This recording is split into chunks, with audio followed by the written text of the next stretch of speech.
शिवम भैया, biology faculty आपके अपने प्लेटफॉर्म यूटीएस कैरियर इंस्टीट्यूट पे वेलकम करता हूं। स्टूडेंट्स, आइए आज हम स्टार्ट करते हैं बायोलॉजी का बहुत ही आसान टॉपिक और बहुत ही इंपॉर्टेंट टॉपिक जो हमारे क्लास 10th में 5 मार्क्स का आता ही आता है। आइए स्टूडेंट्स, इसको हम समझते हैं कि ये टॉपिक क्या है और क्या कहता है। स्टूडेंट्स, इस टॉपिक का नाम है सेक्स डिटरमिनेशन। स्टूडेंट्स, ये टॉपिक क्या कहता है? सेक्स डिटरमिनेशन, यानी कि सेक्स मतलब क्या होता है? लिंग, और डिटरमिनेशन मतलब क्या होता है? निर्धारण। यानी कि सेक्स डिटरमिनेशन का मतलब क्या हो गया? लिंग निर्धारण। यानी कि ऑफस्प्रिंग कौन सा जन्म लेगा, यानी कि उस ऑफस्प्रिंग का जेंडर क्या होगा, मेल होगा कि फीमेल होगा। इस टॉपिक के माध्यम से हम लोग यही सीखेंगे। स्टूडेंट्स, आइए तब हम इस टॉपिक की ओर चलते हैं। देखिए इस टॉपिक को कैसे पढ़ा जाएगा और ये टॉपिक क्या कहता है। स्टूडेंट्स, आइए तब स्टार्ट करते हैं। स्टूडेंट्स, ये टॉपिक कहता है कि इन ह्यूमन बीइंग्स, किसमें? ह्यूमन बीइंग्स में, in human beings these are 23 pair. 23 pair, यानी कि कहने का मतलब यह है कि एक पेयर में कितने होते हैं? 2 होते हैं। और ये बोल रहा है कि 23 पेयर, यानी कि हमारे ह्यूमन बीइंग में 23 पेयर ऑफ क्रोमोसोम्स होते हैं। 23 पेयर का मतलब 46 क्रोमोसोम। कह रहा है स्टूडेंट्स कि in human beings 23 pair of chromosomes. Chromosomes मतलब होता है गुणसूत्र, यानी कि कह रहा है इन human beings 23 pair of chromosomes, out of, उसमें से 22 पेयर ऑफ क्रोमोसोम्स, जिसमें से 22 पेयर यानी कि 44 क्रोमोसोम, यानी कि 46 होते हैं, जिसमें से कितने? 44 क्रोमोसोम क्या होते हैं? ऑटोसोम होते हैं, जिनको हम लोग क्या बोलते हैं? ऑटोसोम। यानी कि आपने समझ लिया कि in human beings 23 pair of chromosome, यानी कि 46 क्रोमोसोम होते हैं, जिसमें से 22 पेयर यानी कि 44 क्रोमोसोम क्या होते हैं? ऑटोसोम, यानी कि सेम होते हैं। सेम का मतलब क्या है? आइए समझते हैं। स्टूडेंट्स, जैसे आप देखते हैं मेल और फीमेल दोनों जो होते हैं उसमें कुछ समानताएं दिखती हैं। जैसे हमारा आई हो गया, नोज हो गया, ईयर हो गया, माउथ हो गया, टीथ हो गया, लिप हो गया। यानी कि जो समानताएं हमारे मेल और फीमेल में दिखती हैं वो किसके कारण दिखती हैं? 22 पेयर ऑफ क्रोमोसोम के कारण। बट मैटर ये आता है कि वह 1 पेयर ऑफ क्रोमोसोम क्या करता है और इसको क्यों अलग कहा गया है। स्टूडेंट्स, आइए अब उसकी तरफ हम लोग बढ़ते हैं। कह रहा है कि 1 pair of chromosome, 1 pair of chromosome are called sex chromosome. 1 pair of chromosome are called sex chromosome. इसको सेक्स क्रोमोसोम स्टूडेंट बोला क्यों जाता है? उसको सेक्स क्रोमोसोम इसलिए बोला जाता है क्योंकि यह हमारे आने वाली जनरेशन को निर्धारित करती है कि आने वाले जनरेशन में जो हमारा ऑफस्प्रिंग होगा कि वो मेल होगा कि फीमेल। स्टूडेंट्स, आइए देखते हैं वो सेक्स क्रोमोसोम कैसे निर्धारित करता है कि आने वाला ऑफस्प्रिंग मेल है कि फीमेल है। यानी कि कहने का मतलब यह है कि जेंडर उसका क्या होगा, यही सेक्स क्रोमोसोम बताता है। स्टूडेंट, कह रहा है सेक्स क्रोमोसोम हेल्प मतलब सहायता करता है किसमें? Deciding gender of offspring. Students, मैंने ऑफस्प्रिंग का मतलब इसके पहले वाले वीडियो में, यानी कि ह्यूमन रिप्रोडक्शन, जो मैंने समराइज वीडियो दिया था शॉर्ट के फॉर्म में, मतलब 1 शॉर्ट वीडियो दिया था, उसमें मैंने ऑफस्प्रिंग का मतलब बहुत अच्छे से समझाया है। उस वीडियो को जाके आप लोग एक बार जरूर देखिएगा, ऑफस्प्रिंग का मतलब समझ में आ जाएगा। स्टूडेंट्स, कह रहा है सेक्स क्रोमोसोम, यानी कि जो 1 पेयर सेक्स क्रोमोसोम है वो क्या करता है? हमारा हेल्प करता है किसमें? डिसाइडिंग जेंडर ऑफ ऑफस्प्रिंग, यानी कि हमारे ऑफस्प्रिंग के जेंडर को डिसाइड करता है कि वो जेंडर मेल है कि फीमेल है। स्टूडेंट्स, आइए अब हम लोगों ने समझ लिया कि 23 pair of chromosome human beings में होते हैं, मतलब मेल हो या फिर फीमेल, दोनों में क्या होते हैं 23 पेयर ऑफ क्रोमोसोम होते हैं, जिसमें क्या होता है 22 pair of chromosome means 44 chromosome यानी कि 44 क्रोमोसोम क्या होता है ऑटोसोम यानी कि सेम होता है, यानी कि दोनों में क्या होगा समान होगा।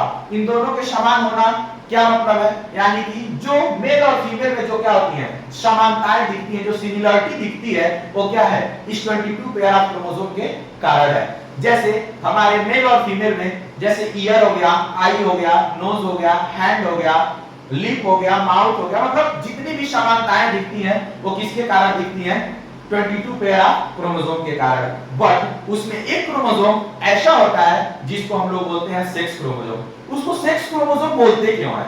सेक्स क्रोमोसोम इसलिए बोला जाता है क्योंकि वो क्या करता है हमारे आने वाले ऑफस्प्रिंग के, मतलब जो बेबी जन्म लेगा उसके मतलब उसको क्या करता है उसके जेंडर को बताता है कि वो जेंडर उसका क्या है, मेल है कि फीमेल है। तो आइए देखते हैं उसको।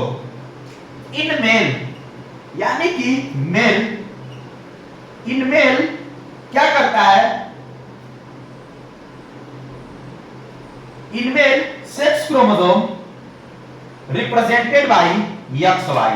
मेल के अंदर सेक्स क्रोमोसोम क्या किया जाता है XY के द्वारा रिप्रेजेंट किया जाता है। स्टूडेंट्स इन फीमेल और फीमेल के अंदर सेक्स क्रोमोसोम किसके द्वारा रिप्रेजेंट किया जाता है XX के द्वारा। Students 22 pair of chromosome autosome होते हैं और 1 pair of chromosome sex chromosome होता है। तो सेक्स क्रोमोसोम जो होता है इन मेल यानी कि पुरुष में क्या करता है उसको दर्शाने के लिए, दिखाने के लिए हम लोग XY का यूज करते हैं, और महिला में यानी कि फीमेल में दिखाने के लिए हम लोग XX का प्रयोग करते हैं। तो यही बोल रहा है कि in male sex chromosome represented by XY and in female sex chromosome represented by XX। Students हमने समझ लिया कि मेल में किसको रिप्रेजेंट किया जाता है XY से रिप्रेजेंट किया जाता है और फीमेल में XX से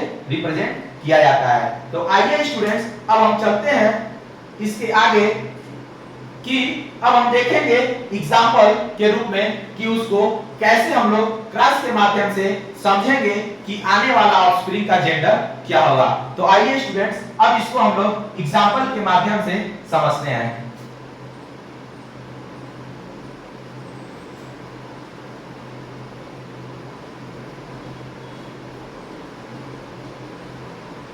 स्टूडेंट्स अगर बायोलॉजी से रिलेटेड अगर आप लोग को किसी भी टॉपिक में अगर प्रॉब्लम हो तो कमेंट में एक बार जरूर बताइएगा। मैं उस टॉपिक को शॉर्ट फॉर्म में या फिर जितनी आपको जरूरत होगी उस फॉर्म में मैं उसका वीडियो जरूर बना दूंगा। बस आप लोग एक बार कमेंट जरूर करिएगा। बस आप लोग एक बार यूट्यूब फैमिली से जुड़े रहिए। जहां नहीं समझ में आएगा उसके लिए आपका शिवम भैया हमेशा रेडी है। बस बोलिएगा और कमेंट करिएगा कि किस टॉपिक को आपकी जरूरत है। तो आइए स्टूडेंट्स अब हम उसे एग्जांपल की सहायता से समझते हैं कि सेक्स डिटरमिनेशन कैसे पता चलता है कि आने वाली पीढ़ी का जेंडर क्या होगा। तो आइए स्टूडेंट्स अब चलते हैं। जैसा कि हम लोगों ने पढ़ा है कि मेल में जो सेक्स क्रोमोसोम होता है उसको रिप्रेजेंट करने के लिए XY और फीमेल में जो सेक्स क्रोमोसोम होता है उसको रिप्रेजेंट करने के लिए हमने क्या किया था XX का प्रयोग किया था। एक इसमें था, ये मेल में था और एक इसमें था फीमेल में था। तो मान लीजिए स्टूडेंट्स यह हमारा क्या है पेरेंटल जनरेशन है, यानी कि पेरेंट्स हैं, पेरेंट्स हैं यानी कि पेरेंट्स में अगर XY यानी कि मेल है तो कहीं ना कहीं ये क्या होगा पापा होंगे या फिर पापा के क्रोमोसोम होंगे और ये क्या है फीमेल यानी कि मम्मी के क्रोमोसोम होंगे। तो स्टूडेंट्स आइए अब देखते हैं कि आने वाला ऑफस्प्रिंग जो जन्म लेगा उसका जेंडर क्या होगा। तो स्टूडेंट्स ध्यान दीजिएगा, जब मेल सेक्स क्रोमोसोम का X जब फीमेल के X से क्रॉस करता है तब क्या होगा XX बनेगा, और जब मेल का Y क्रोमोसोम फीमेल के X से मिलता है तब क्या बनता है XY क्रोमोसोम। तो सबसे पहले स्टूडेंट्स मैंने बताया है कि XX किसके लिए? फीमेल के लिए, और एक्स वाई मेल के लिए। तो स्टूडेंट्स, अगर मेल का एक्स और फीमेल का एक्स दोनों एक साथ क्रॉस करते हैं तो क्रॉस करने के बाद क्या बनेगा? एक्स एक्स बनेगा। एक्स एक्स बनने का मतलब यह किसका क्रोमोसोम होता है? फीमेल का होगा। और जब मेल का वाई और फीमेल का यक्स मिलता है तब क्या बनता है? यक्स वाई बनेगा, यानी कि यक्स वाई किसका होता है? मेल का होता है। तो स्टूडेंट्स, कहने का मतलब यह है कि जब अगर यहाँ पे x x chromosome sex chromosome मिला तो यानी कि यह फीमेल का होता है, तो इससे हमें यह प्रूव होता है कि आने वाला ऑफस्प्रिंग क्या होगा? कहीं ना कहीं गर्ल होगी, यानी कि आने वाली ऑफस्प्रिंग क्या होगी? गर्ल होगी। और अगर यह क्रोमोसोम मेल का है तो इससे हमें प्रूव होता है कि आने वाला ऑफस्प्रिंग किसका होगा? मेल का होगा। आने वाला ऑफस्प्रिंग किसका है? मेल का है। तो स्टूडेंट्स, आज के समाज में क्या होता है, अगर किसी के घर में अगर लगातार फीमेल का जन्म हो तो उस घर में क्या किया जाता है? फीमेल को रिस्पांसिबिलिटी दी जाती है कि इसकी रिस्पांसिबल तुम ही हो। बट स्टूडेंट्स, मैं कहना ये चाहूंगा कि इसमें रिस्पांसिबल फीमेल कभी नहीं होती है, इसमें पूरा रिस्पांसिबिलिटी मेल का होता है, क्योंकि मेल के सेक्स क्रोमोसोम ही क्या है?